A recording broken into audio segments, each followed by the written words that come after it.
Social మీడియాలో కొందరు హద్దుమీరి ప్రవర్తిస్తుంటారు. పిల్లలు, మహిళలపై దారుణమైన వ్యాఖ్యలు చేసి పైశాచిక ఆనందం పొందుతుంటారు. అలాంటి ఓ యూట్యూబర్ పై మెగా హీరో సాయి ధరమ్ తేజ్ కి కోపం వచ్చింది.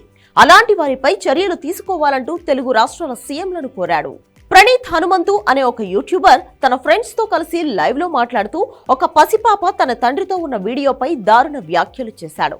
దీంతో ప్రణీత్ పై నెటిజన్లు విరుచుకుపడుతున్నారు. అతనిపై చర్యలు తీసుకోవాలని కోరుతున్నారు. ఇక ఈ విషయం సాయి తేజ్ దృష్టికి కూడా వెళ్లడంతో ఎక్స్ వేదికగా స్పందించాడు. సోషల్ మీడియా ప్రమాదకరంగా తయారైందని, మీ పిల్లల ఫోటోలు, వీడియోలు పోస్ట్ చేసే విషయంలో కాస్త జాగ్రత్త వహించండి అని తల్లిదండ్రులకు సూచించాడు. అలాగే ట్విట్టర్లో ఉన్న ఆ యూట్యూబర్ వీడియో క్లిప్ కి రిప్లై ఇస్తూ ఫన్ పేరుతో చిన్నారులపై ఇలాంటి కామెంట్స్ చేయడం దారుణం.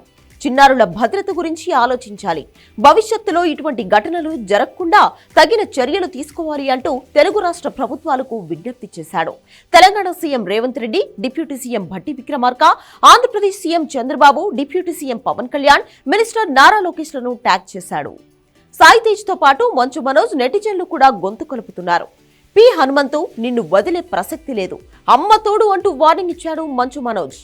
ఈ పి హనుమంతు తల్లిదండ్రులు సమాజంలో ఉన్నతమైన స్థానంలో ఉన్నారట. ఐఏఎస్ అధికారి, జడ్జిలుగా ఉన్న కుటుంబం నుంచి వచ్చిన హనుమంతు ఇలాంటి పనులు చేస్తూ కుటుంబ పరువు తీస్తున్నాడని నెటిజన్లు దుమ్మెత్తిపోస్తున్నారు. ఆ యూట్యూబర్ అండ్ గ్యాంగ్ ఇలాంటి కామెంట్స్ మొదటిసారి కాదు, ఎన్నోసార్లు ఇటువంటి కామెంట్స్ చేశారని, వారిపై కఠిన చర్యలు తీసుకోవాలని డిమాండ్ చేస్తున్నారు.